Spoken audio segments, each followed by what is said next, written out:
ऐसे पढ़ तो लिया ही। यावान अर्थ उदपाने सर्वतः संपुलोदके प्लुतोदके तावान सर्वेषु वेदेषु ब्राह्मणस्य विजानतः सर्वतः संप्लुतोदके यावान अर्थ उदपाने सर्वतः जो सर्वत्र परिपूर्ण है, संप्लुतोदके जो सब ओर से भरा हुआ, सब ओर से जो भरा हुआ है। तो उदापाने, इसका वो जो अन्वय करेंगे वो इस तरह करेंगे, उदापाने यावान अर्थ, मतलब जो परिच्छिन्न जल है। उदापाने का अर्थ समझ लेना। हाँ जी, वहाँ लिखा हुआ है। जो परिच्छिन्न जल है, जैसे कुआं है, तालाब है ना, और वापी आदि है। वापी होती थी ना बावड़ी। तो जो परिच्छिन्न जल है उनमें क्या है, सीमित जल है ना। तो सीमित जल में यावान अर्थ, जो प्रयोजन सिद्ध होता है। क्या प्रयोजन? स्नान पान आदि का जो प्रयोजन परिच्छिन्न जल में सिद्ध होता है, सर्वतः संप्लुतोदके, जो सर्वत्र परिपूर्ण जल भरा हुआ है, अर्थात समुद्र। उस समुद्र में भी वही प्रयोजन सिद्ध हो जाता है। समझ आया? क्योंकि जैसे गंगा स्नान, यमुना स्नान, सरस्वती स्नान, इनका पुण्य है। और यदि समुद्र में स्नान करे तो सारों का ही पुण्य मिल गया ना, है? इसलिए कहते हैं ना कि सारे तीर्थ बारंबार और गंगा सागर एक बार। तो क्योंकि समुद्र में ही तो सबका क्या हो रहा है, प्रवेश हो रहा है, सन्निवेश हो रहा है, सब समुद्र में समा रही है ना। क्योंकि संपूर्ण जल राशि को ही समुद्र कहते हैं। तो इसलिए जो अर्थ इनमें सिद्ध होता है, परिच्छिन्न जल के जो आश्रय है कुएं आदि में, वही अर्थ क्या सिद्ध होता है, समुद्र में स्नान पान आदि से सिद्ध हो जाता है। जो भी फल मिलता है, पुण्य आदि मिलता है, तो वो समुद्र स्नान में सबका ही पुण्य मिल जाता है ना। गंगा स्नान करोगे तो किसका पुण्य मिलेगा? केवल गंगा स्नान का। और यमुना जी में स्नान करोगे तो केवल यमुना स्नान का पुण्य मिलेगा। और समुद्र में स्नान कर लोगे तो जितनी भी नदियां है, उन समस्त नदियों में स्नान का पुण्य प्राप्त हो जाएगा। नहीं? तो इसी बात को कहते हैं सर्वतः संप्लुतोदके, संप्लुतोदके, संप्लुतोदके, संप्लुत उदक जो है, सब ओर से भरा हुआ जो उदक है, उसमें जो परिच्छिन्न जल में सिद्ध होता है प्रयोजन। अर्थ माने प्रयोजन, यावान माने जो, अर्थ माने प्रयोजन, उदापाने माने परिच्छिन्न जल में, कुएं आदि के जल में सिद्ध होता है, वही सब ओर से जो भरा हुआ है परिपूर्ण जल, उसमें स्नान आदि से वो पुण्य स्वतः ही सिद्ध हो जाता है। समझ आ गया? क्या समझ आया? तावान सर्वेषु वेदेषु ब्राह्मणस्य विजानतः। तावान इसी प्रकार से, तावत पर्यंत, वही परिणाम, वही परिमाण में सर्वेषु वेदेषु, संपूर्ण वेदों में जो प्रतिपादित कर्म कांड है, संपूर्ण वेदों में जो प्रतिपादित जो कर्म कांड भाग है और उन कर्मों के अनुष्ठान से जो पुण्य की प्राप्ति होती है, ब्राह्मणस्य विजानतः, जो ब्रह्म है, जो परमार्थ दर्शन रूप जो अद्वैत ब्रह्म है, उसको जान लेने पर तावान अर्थः सिद्ध्यति, वही संपूर्ण अर्थ सिद्ध हो जाता है। समझ आए? मतलब ये कहते हैं कि जितने कर्म कांड है, कर्म कांड करोगे तो यदि स्वर्ग की कामना से यज्ञ करोगे तो क्या मिलेगा? केवल स्वर्ग मिलेगा। पुत्र की कामना से करोगे तो पुत्र मिलेगा। पशु आदि की कामना से करोगे तो पशु आदि प्राप्त होंगे, है ना? तो परिच्छिन्न परिच्छिन्न फल मिलाना। लेकिन यदि ब्रह्म की प्राप्ति होगी, ब्रह्म को जान लिया, तो संपूर्ण कर्मों का फल प्राप्त हो गया। क्योंकि हम ये जो समस्त फल चाहते किस लिए? सुख के लिए। किस लिए? सुख के लिए। और जो ब्रह्म है, परमात्मा, वो क्या है? वो है आनंद घन। क्या है? सच्चिदानंद घन है। तो उस परमात्मा को प्राप्त कर लेने पर जो संपूर्ण वेदों के जो कर्म हैं, उन समस्त कर्मों का फल प्राप्त हो जाता है। और संपूर्ण कर्मों का फल है भी क्या? परमात्मा प्राप्ति। संपूर्ण जितने भी शास्त्र विहित कर्म है, उनका क्या है? फल क्या है? चित्त शुद्धि द्वारेण परमात्मा प्राप्ति फल है ना। तो इसीलिए तो जो ऊपर से फिर देख लीजिए कि जो परिच्छिन्न जल में यावान अर्थ, जो अर्थ सिद्ध होता है, सर्वतः संप्लुतोदके, सब ओर से परिपूर्ण जो उदक है, जल राशि समुद्र में, स्नान आदि से वो अर्थ सिद्ध हो ही जाता है।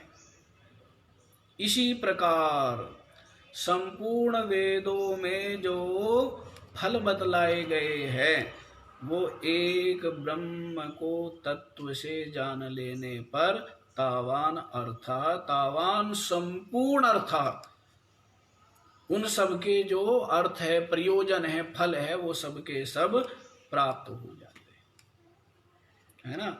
तो ऐसा जो आया भी है, ऐसा उसमें आया है, वो है ना गाड़ीवान रैक्व, उसके प्रसंग में आया है कि प्रजा जो जो कर्म करती है, प्रजा जो जो भी कर्म कर रही है, संपूर्ण प्रजा जितने, कोई यज्ञ कर रहा है, कोई दान कर रहा है, कोई पूजा कर रहा है, कोई जप कर रहा है, कोई स्नान कर रहा है, कोई तीर्थ कर रहा है, तो सबके फल उस ब्रह्म ज्ञानी को प्राप्त हो जाते हैं। कैसे हो जाते हैं? एक तो वो सबका आत्मा हो गया। क्या हो गया? सबका आत्मा। सबका आत्मा हो गया ना, क्योंकि इस परिच्छिन्न देह में जो अहमता ममता थी वो गलित हो गई। अब वो ब्रह्म रूप हो गया, आत्म रूप हो गया, तो सबका आत्मा हो जाने से संपूर्ण प्रजा द्वारा किए हुए जो कर्म है, उसका फल उसको प्राप्त होता है, यदि वो संकल्प करे तो। दूसरा यही बात सही अर्थ लगता है कि संपूर्ण कर्मों का फल क्या है? संपूर्ण कर्मों का फल है परमात्मा प्राप्ति। संपूर्ण कर्मों का फल क्या है? वो भी विहित, शास्त्र विहित, निषिद्ध नहीं, शास्त्र विहित जो शुभ कर्म है। क्या बोलेंगे? शास्त्र विहित जो शुभ कर्म है, उनका फल क्या है? परमात्मा ब्रह्म की प्राप्ति। तो वो हो गई तो संपूर्ण कर्मों का फल प्राप्त हो गया है। तो यहाँ पर जो छांदोग्य उपनिषद में आता है ये कि यत् किंच प्रजा साधु कुर्वन्ति यस्तद्वेद यत् स वेद, कि जो प्रजा शुभ शुभ कर्म करते हैं वो समस्त शुभ कर्मों का फल उस तत्वज्ञानी को, ब्रह्मज्ञानी को प्राप्त होता है, क्योंकि वो सबका आत्मा हो गया है, ब्रह्म रूप हो गया है, इसी कारण से। ठीक है।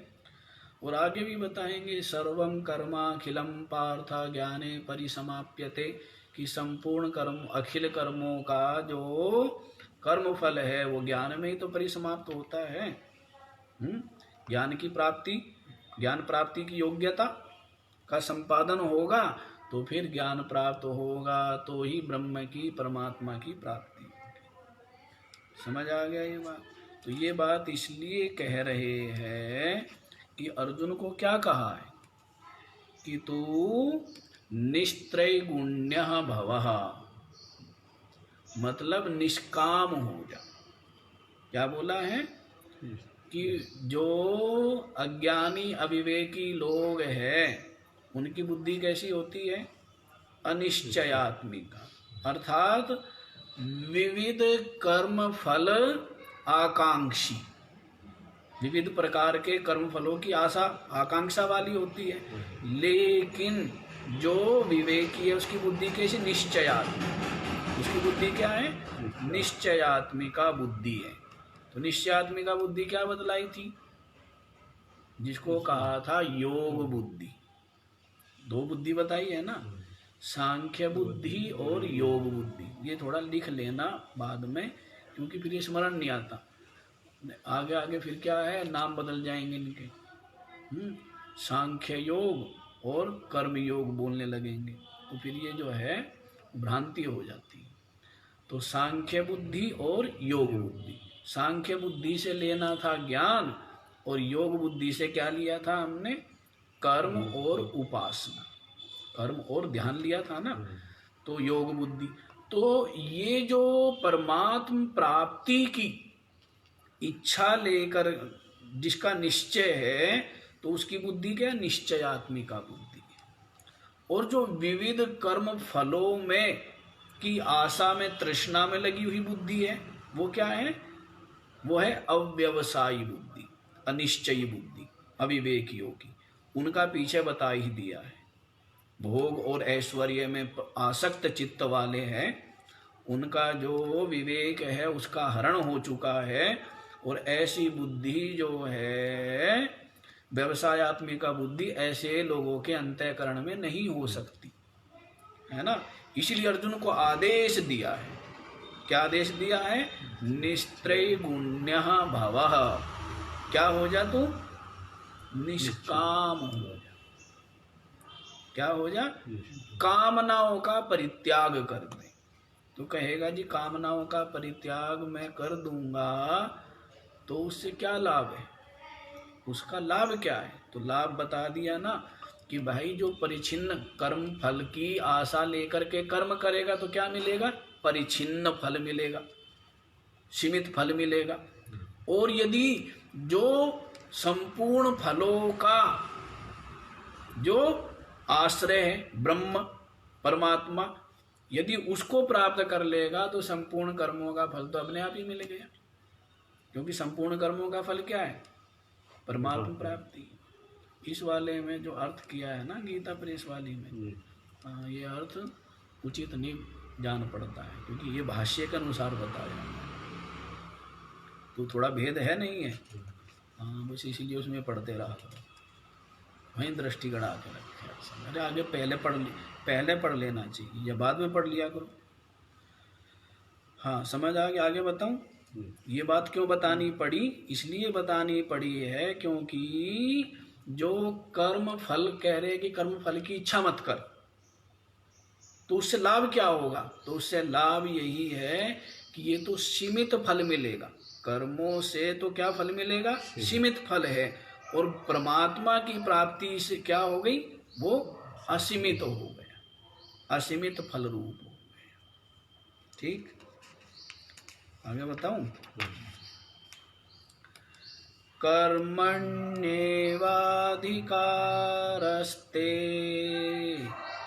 मा फलेषु कदाचन मा कर्मफलहेतुर्भूर्मा ते संगोऽस्त्वकर्मणि।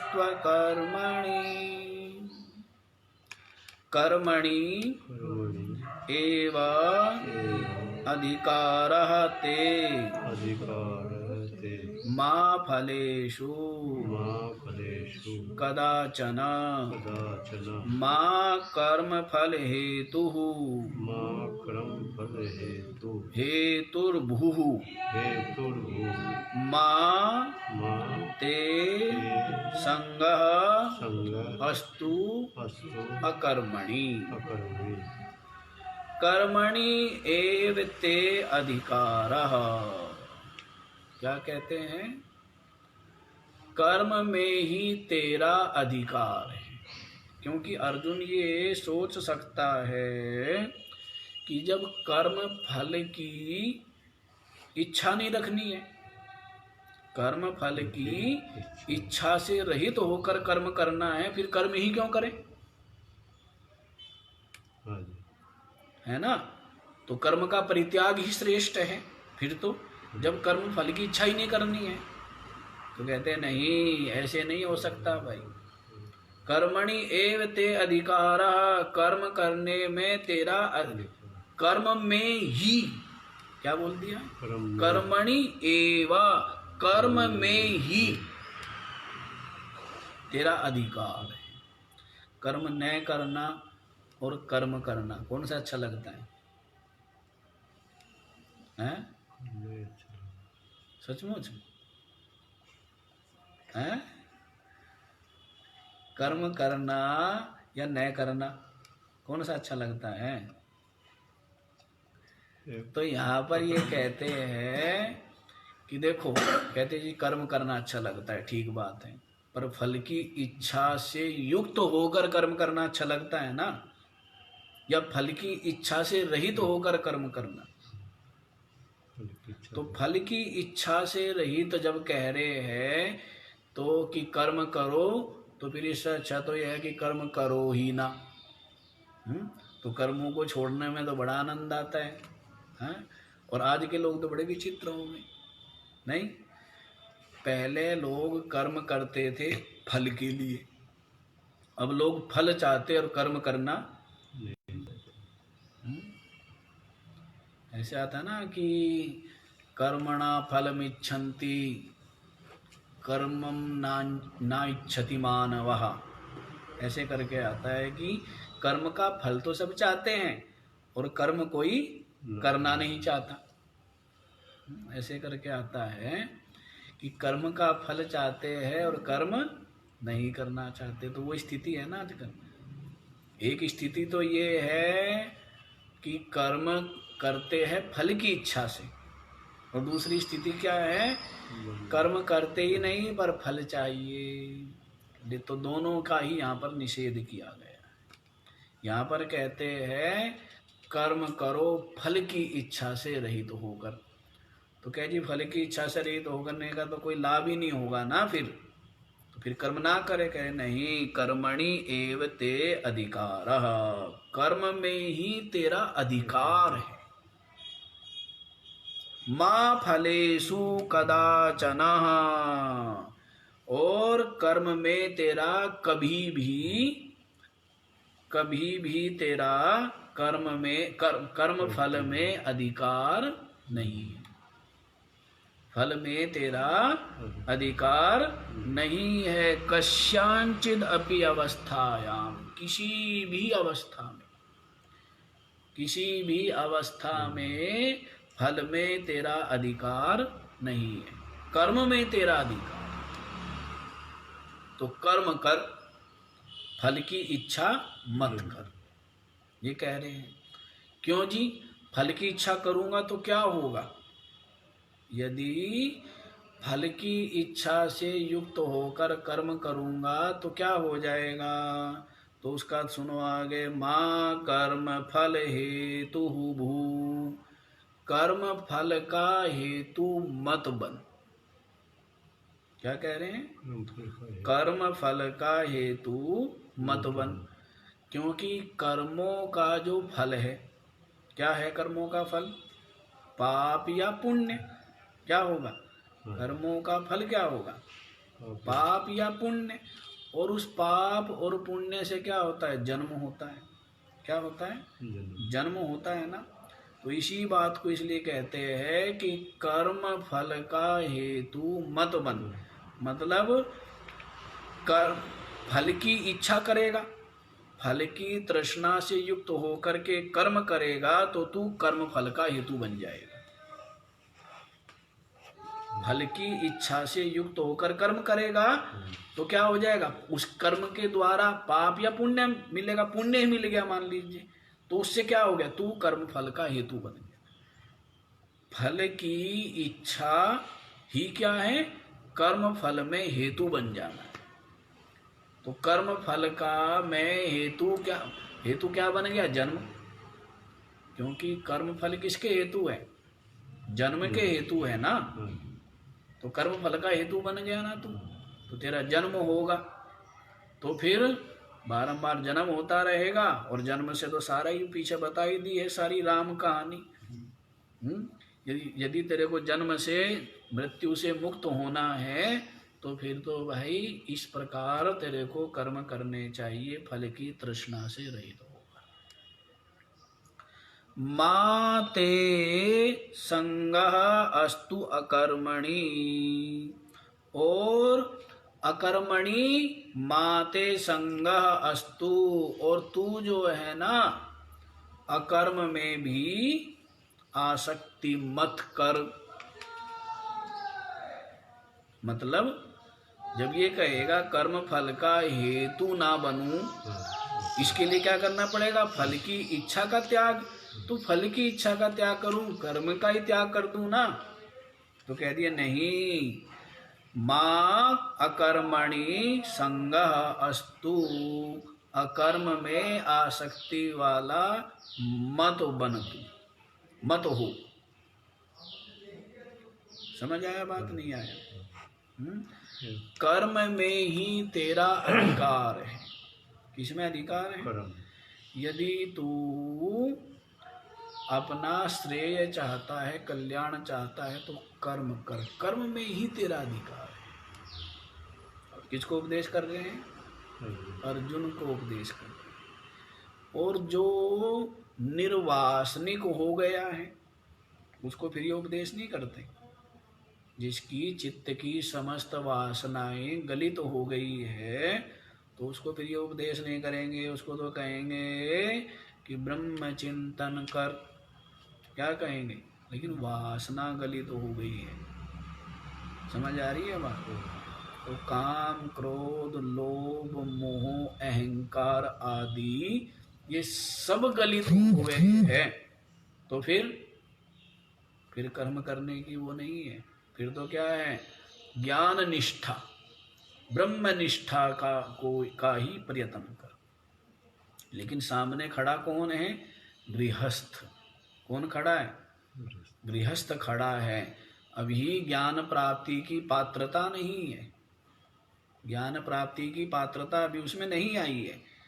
तो अभी उसका जो विवेक वैराग्य है वो तो मोहवश है। इसीलिए उसको कहते हैं ते कर्मणि एव अधिकारः, कर्म में ही तेरा अधिकार है।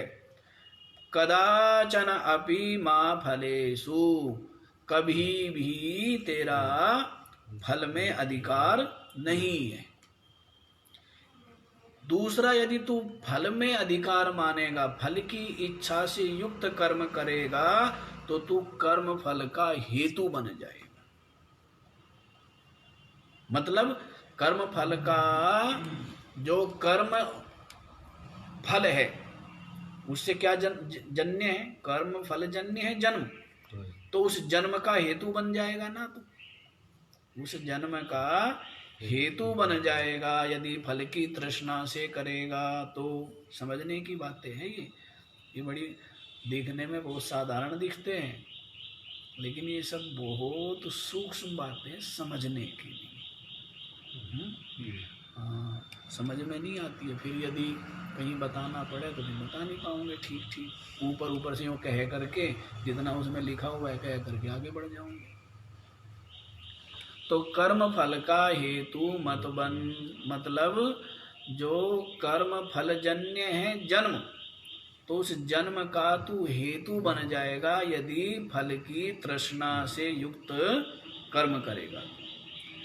और कर्म ही ना करूं जी तो कह रहे अकर्मणि संगः मास्तु, अकर्म में आसक्ति वाला मत बन, अर्थात कर्म का परित्याग मत कर, कर्म का परित्याग नहीं करना चाहिए। योगिनः कर्म कुर्वन्ति संगम त्यक्त्वात्म शुद्ध, आगे भी बताएंगे कि योगी लोग कर्म करते हैं, किस लिए करते हैं? संगम त्यक्त्वा, आसक्ति का परित्याग करके, आत्म शुद्ध, ये अपने अंतःकरण की निर्मलता है।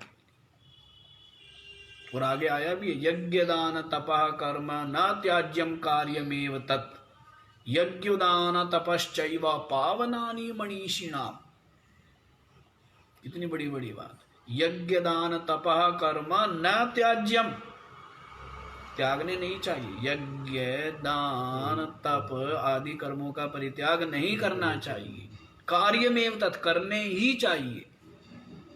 क्या है? करने ही चाहिए। यज्ञ दान तपश्चैव पावनानि मनीषिणाम, यज्ञ दान तप आदि जो है ना, ये मनीषियों को भी पवित्र करने वाले हैं। जैसे वस्त्र का प्रक्षालन आवश्यक है, जैसे अपना जो आवास है उसको बुहारना आवश्यक है, उसी प्रकार अपने अंतःकरण को साफ करना भी आवश्यक है। और वो मात्र होगा आसक्ति से रहित होकर कर्म करने से। समझ आई बात? और आदमी ने सीखा क्या है? ये सीखा है कर्म करना। क्या सीखा है? और आसक्ति से युक्त होकर कर्म करना, आसक्ति रहित होकर कर्म करना सीखा है क्या? इसलिए इसमें बड़ा जोर देंगे। अभी जो आगे आने वाले श्लोक है बहुत ताकत लगाएंगे। तो मैं सोच रहा था इतनी ताकत लगाने की क्या जरूरत है? तो इतनी ताकत लगाने की इसलिए जरूरत है क्योंकि लोगों का स्वभाव बना हुआ है कि यदि कर्म करेंगे तो फल की इच्छा से युक्त होकर ही करेंगे। फल की इच्छा से रहित होकर कर्म करने का स्वभाव नहीं है। और स्वभाव का परित्याग करना, स्वभाव दुरतिक्रमा, स्वभाव को बदलना सहज कार्य है क्या? सरल कार्य है क्या? स्वभाव को बदलना बड़ा कठिन है। तो और स्वभाव क्या बना हुआ है? स्वभाव बना हुआ है फल की इच्छा से युक्त होकर कर्म करने का स्वभाव बना हुआ है। और स्वभाव कैसा बनाना है? यदि श्रेय मार्ग का पथिक होना है, यदि श्रेय की इच्छा हो, मोक्ष की इच्छा हो, तब क्या करना पड़ेगा? फल की इच्छा से रहित होकर कर्म करना, निष्काम भाव से कर्म करना, यदि मोक्ष चाहता है तो। इसीलिए बड़ा इस पर जोर देंगे। तो ये समझ आ गई? आगे वाला बताऊं? योगस्थः कुरु कर्माणि संगं त्यक्त्वा धनंजय, सिद्धया सिद्धयोः समो भूत्वा समत्वं योग उच्यते। सिद्ध्य सिद्ध्यो, योगस्थः कुरु कर्माणि संगम त्यक्त्वा धनंजय सिद्धया सिद्धयो समः भूत्वा समत्वं योगः उच्यते। हे धनंजय, जो खूब धन जो है, जब किया था ना यज्ञ युधिष्ठिर ने, अश्वमेध यज्ञ राजसूय यज्ञ आदि जब किए थे, तो शत्रुओं को पराजित करके बहुत धन जीत करके लाया था, बहुत धन जीत करके लाया था। इसीलिए अर्जुन का नाम क्या है? धनंजय, जो धन जीत करके लाया। तो हे धनंजय, योगस्थः कुरु कर्माणि, योग में स्थित हो करके कर्म कर, आदेश दे रहे हैं। अब ये जितने भी हो रहे हैं ना, क्या है? सारे आदेश। किसको दिया जाता है? नहीं, आदेश किसको दिया जाता है? आदेश दिया जाता है पुत्र या शिष्य को, सबको आदेश नहीं दिया जाता है। आदेश किसको दिया जाता है? शिष्य या पुत्र को। तो अर्जुन ने क्या स्वीकार कर लिया है? शिष्यत्व स्वीकार किया है। इसीलिए पहले भी क्या कहा था? भव निस्त्रय गुण्य भवः। और फिर आप इस वाले में क्या कहा है? कर्मणि एव ते अधिकारः मा फलेषु कदाचनः मा कर्मफल हेतु भू। आदेश है, माते संगोष्त्व कर्मणि। और फिर यहाँ पर भी क्या कह रहे हैं? कुरु, सीधा आदेश। योगस्थः कर्माणि कुरु, योग में स्थित हो करके कर्म करो। अब योग क्या है? तो इसको, योग को आगे इन्होंने स्वयं परिभाषित किया है। योग क्या है? अब लोग तो अपने अपने हिसाब से योग बताने लग जाते हैं। कोई कहते हैं ध्यान योग में स्थित होकर, हैं, कोई कुछ और, कोई कुछ और। तो यहाँ पर आगे स्वयं बताएंगे। योगस्थः कुरु कर्माणि, योग में स्थित होकर के क्या करो? कर्म करो। संगम त्यक्त्वा, और क्या? संगम माने जो फल की आसक्ति है उसको, त्यक्त्वा माने छोड़ करके, फल की आसक्ति छोड़कर।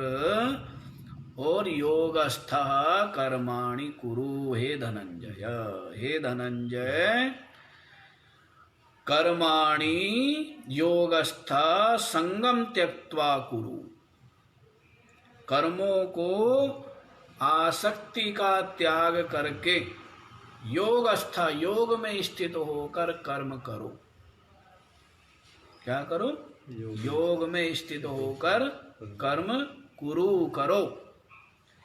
तो फिर बताते सिद्धया सिद्धयो समः भूत्वा। सिद्धि और असिद्धि, जब भी कोई कर्म करते हैं तो उस कर्म में हमें क्या मिलती है? तो सिद्धि होती है या फिर असिद्धि होती है। वो कार्य या तो सफल होता है या विफल होता है।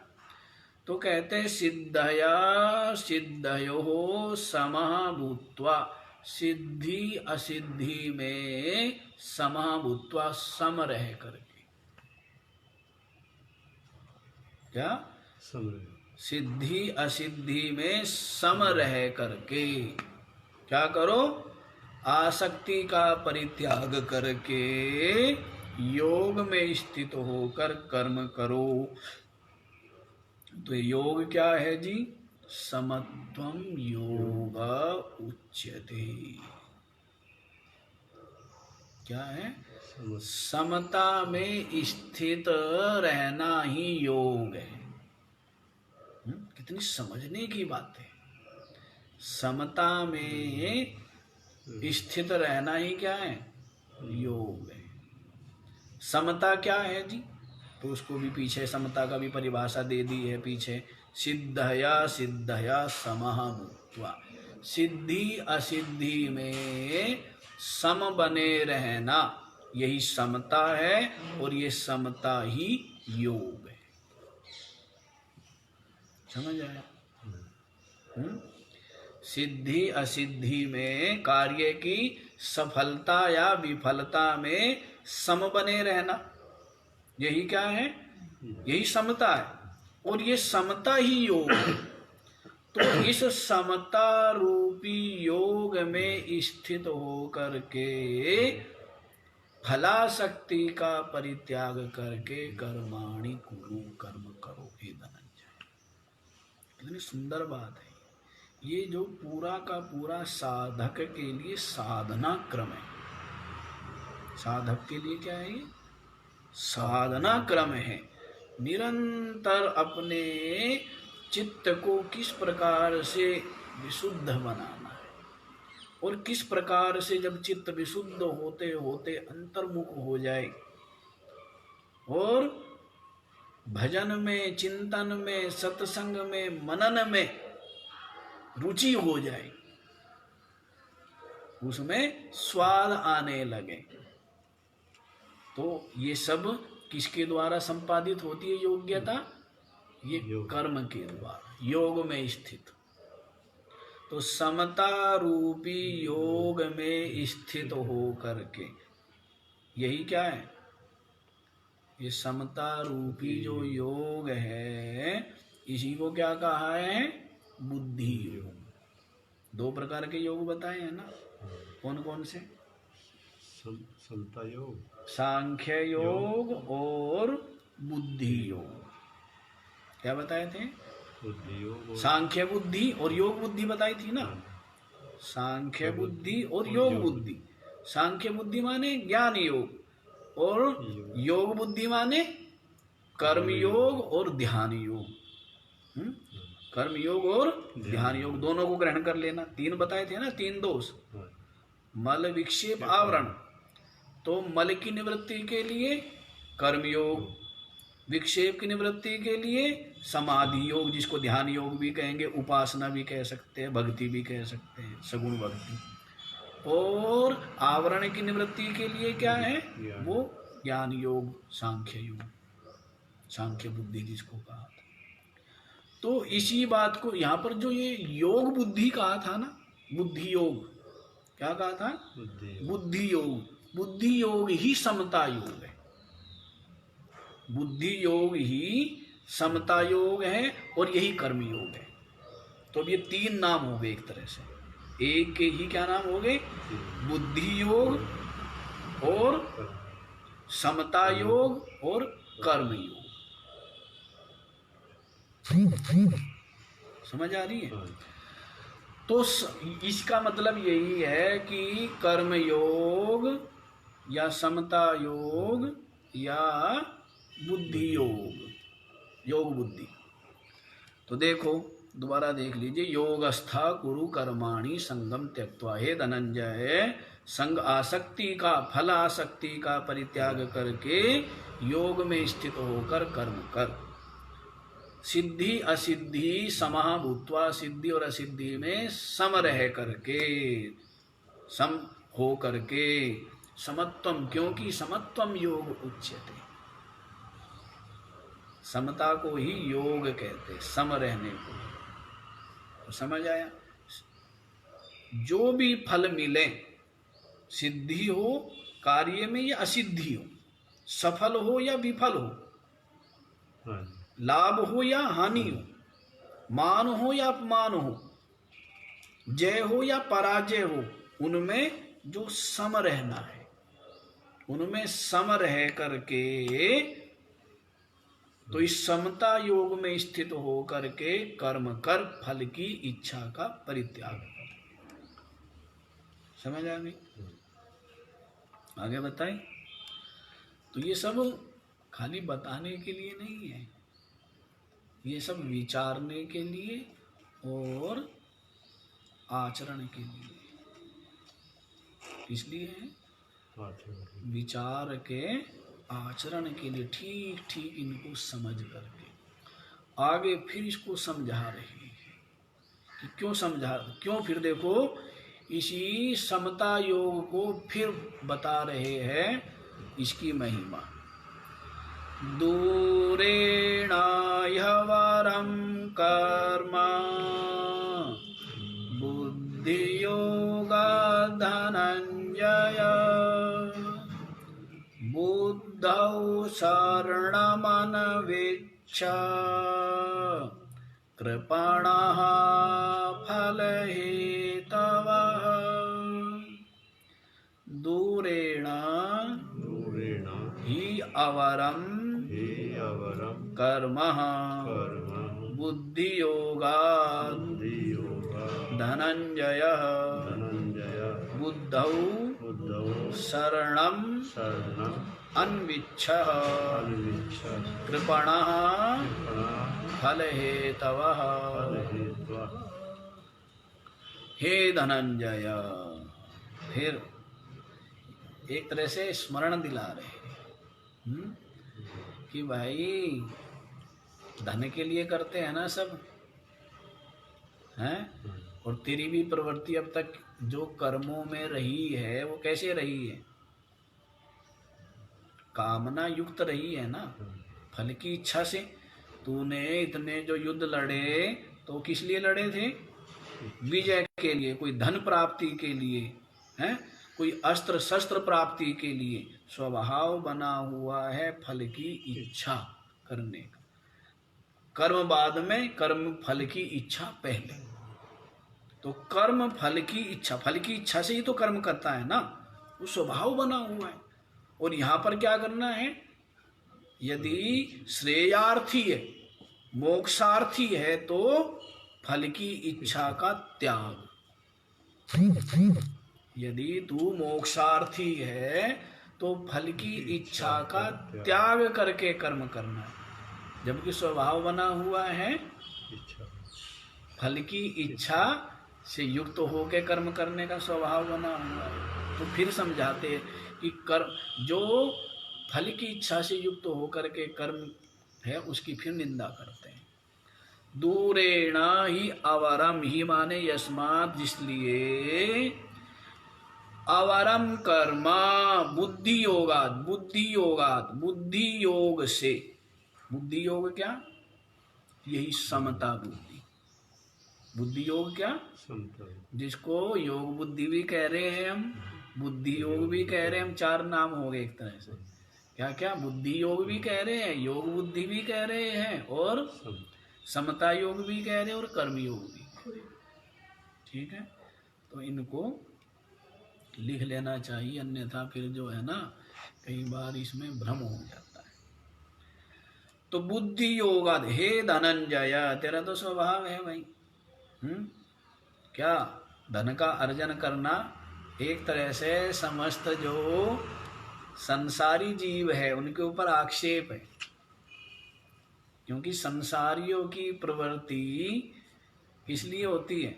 अधिकतर धन के लिए होती है ना, इसलिए धन के लिए।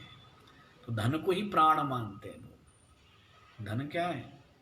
एक बार एक संत के पास कुछ लोग गए और कहने लगे, महाराज इतने आपके भक्त हैं, इन भक्तों से कहो कि गौशाला में गाय भूखी है कि उनके लिए वो कर दो, दान करो, उनके लिए दान करो, ऐसा आप कह दो। तो महात्मा कहने लगे कि भाई बात तो सही है, पर मैं किसी से किसी के प्राण कैसे मांग लूं?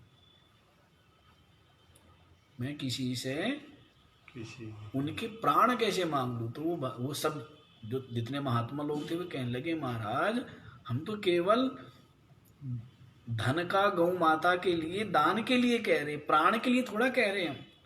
तो महात्मा कहने लगे, अरे ये जो गृहस्थ लोग हैं ना, ये धन को ही प्राण समझते हैं। ये धन को ही, धन गया तो हाय मर गया, नहीं तो धन को क्या है? प्राण मानते हैं ना। धन को ही जीवन मानते हैं। जल ही जीवन नहीं है, क्या हो गया? हाँ, वो तो जल ही जीवन तो तब है जब जल ना मिले। जब जल ना मिले तब तो कहेंगे जल ही जीवन है, और नहीं तो क्या माने रहते हैं? धन ही जीवन है। ये सूत्र बना रखा है। तो एक तरह से आक्षेप कर रहे हैं कि सबकी प्रवृत्ति धनार्थ होती है, धन के लिए होती है। तो अर्जुन को कह रहे, हे धनंजय, तू भी भाई अब तक धन ही जीतता फिरा है। अब तक फल की इच्छा स्वार्थ युक्त ही कर्म किए हैं। तो उसको भी बता रहे, अभी तो रहस्य प्रकट कर रहे हैं ना।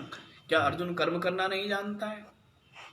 जानता है, पर समता योग में स्थित होकर के कर्म करना नहीं जानता। कर्म करना सारी दुनिया जानती है। और कर्म का स्वभाव क्या है? बांधना। कर्म का स्वभाव क्या है? बांधना। कर्म करेगा तो बंधेगा ही बंधेगा। हाँ, समता योग में स्थित होकर के कर्म करेगा तो बंधेगा नहीं, खुलेगा।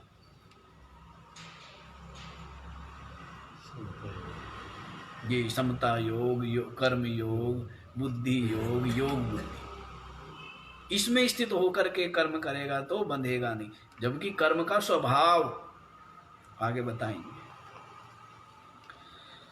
तो देखो, बुद्धि योगाद हे धनंजय, इस जो बुद्धि योग बताया ना, समता योग, इस समता योग की अपेक्षा अवरम कर्म दूरेण। अवरम जो कर्म, अवरम माने जो फल की इच्छा से किया गया जो कर्म है वो क्या है? दूरेण, मतलब दूर है, विपरीत है, निकृष्ट है।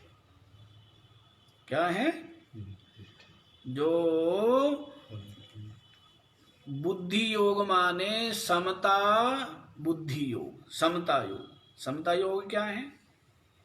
फल की तृष्णा से रहित होकर कर्म करना, यही क्या है? यही बुद्धि योग है। यही क्या है? यही बुद्धि योग है।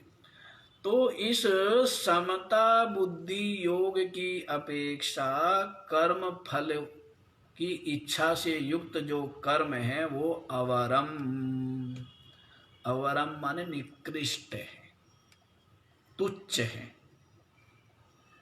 क्योंकि बांधता है। क्या है?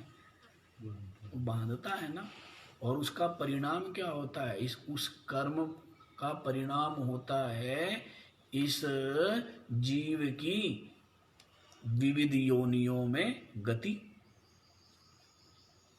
जो कामना युक्त कर्म करता है उसके फलस्वरूप इसके विविध योनियों में, ऊंची नीची योनियों में जन्म होते हैं। कभी देवलोक में जाता है, देव योनि में, तो कभी पशु योनि में, तो कभी पक्षी योनि में। तो इस तरह से भटकता रहेगा।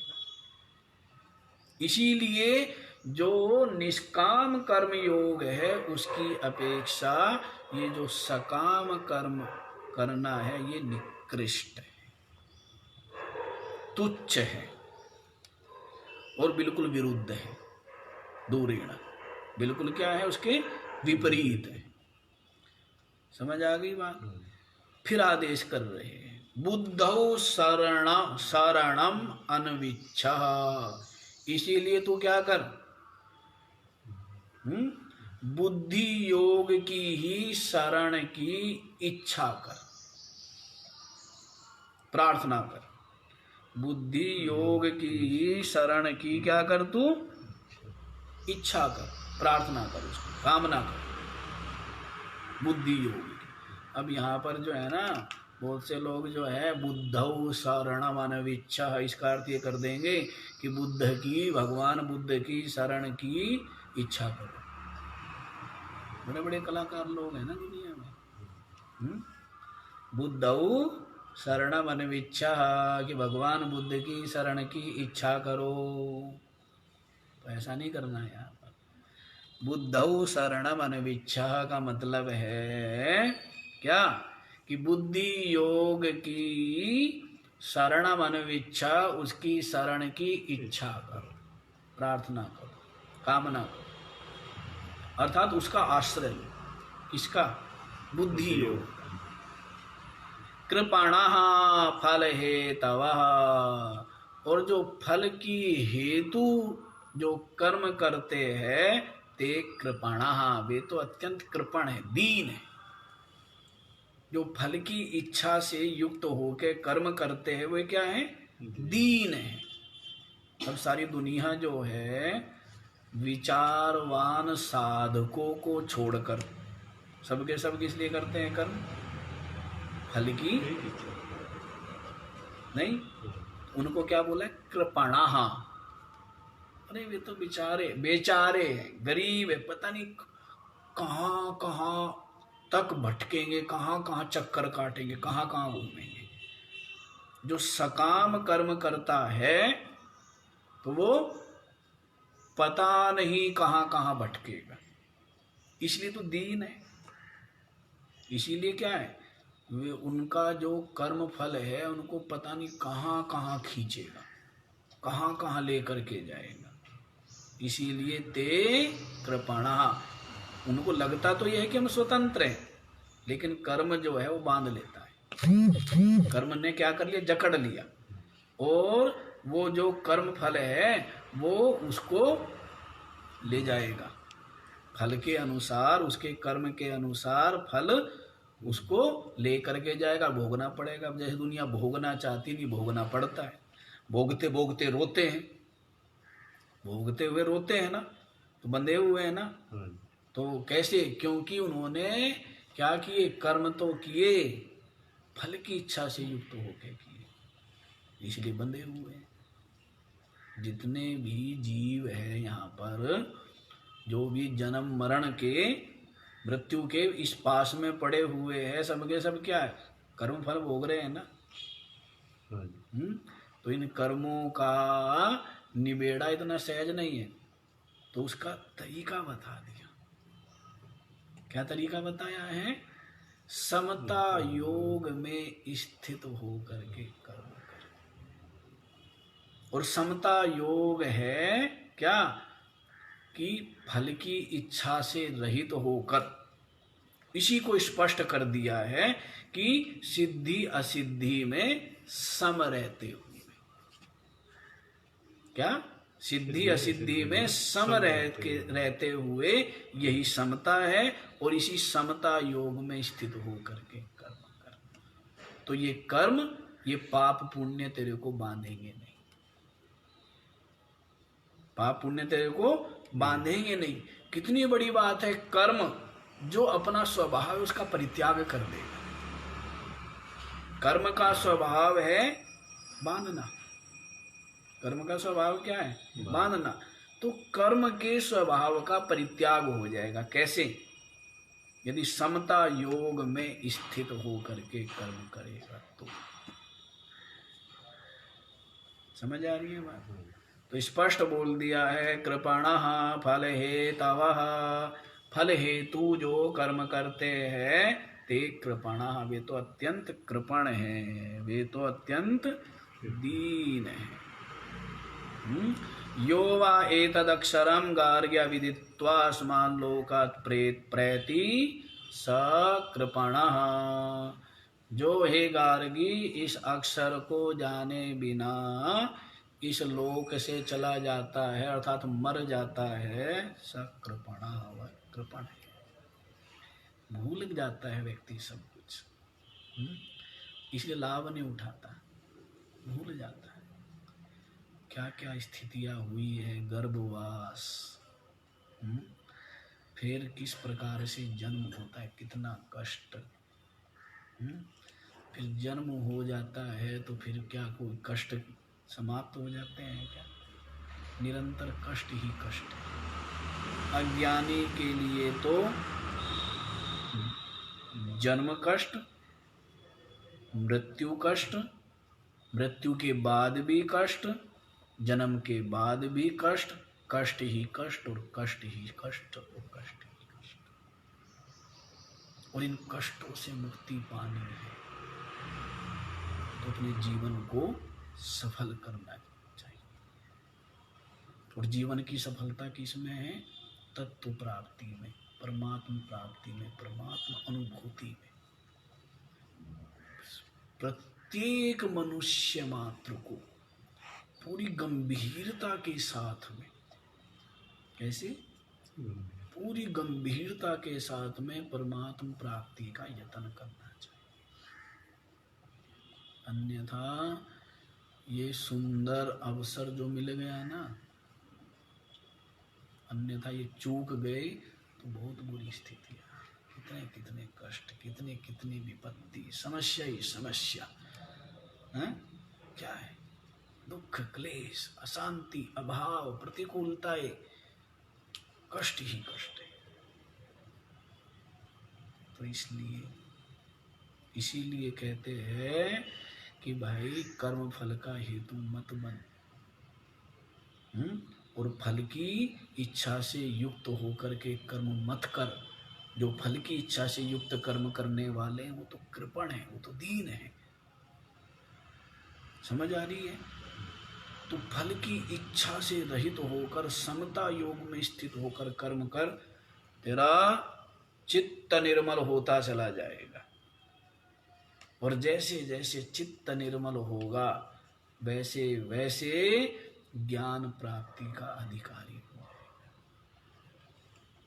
और ज्ञान निष्ठा, तत्व निष्ठा प्राप्त कर लेगा, इसी जन्म में तो मुक्त हो जाएगा। तो ये साथ जो लगे हुए हैं ना आराम आराम से, कहते उनका कभी नहीं होता। जो पूरी गंभीरता और पूरी लगन और पूरी तत्परता के साथ लगे हुए हैं उनका ही कार्य सिद्ध होता है, और वो भी बड़ी ही कठिनाई से। क्योंकि अभी कह दिया स्वभाव का परित्याग करना इतना सहज नहीं है। आसक्ति युक्त कर्म करने का स्वभाव बना हुआ है, बाकी ये सारे द्वैत में ही रमण करने का स्वभाव बना हुआ है, विषयों में ही सुख बुद्धि मानने का स्वभाव बना हुआ है, नहीं बना हुआ है। शरीर में देह में ही आसक्त होना, देहे गेहे आदि में, पुत्र स्त्री आदि में आसक्त होना स्वभाव बना हुआ है। सब जंजीरें तोड़नी है। क्या करनी है? सब जंजीरें तोड़नी है यदि मुक्ति को पाना है। यदि मुक्ति को पाना है कितना परिश्रम करना चाहिए साधक को, और कितना परिश्रम करना पड़ता है। बड़ा परिश्रम करना पड़ता है भाई। तो आगे वाला बताऊं? ये समझ आ गया ना?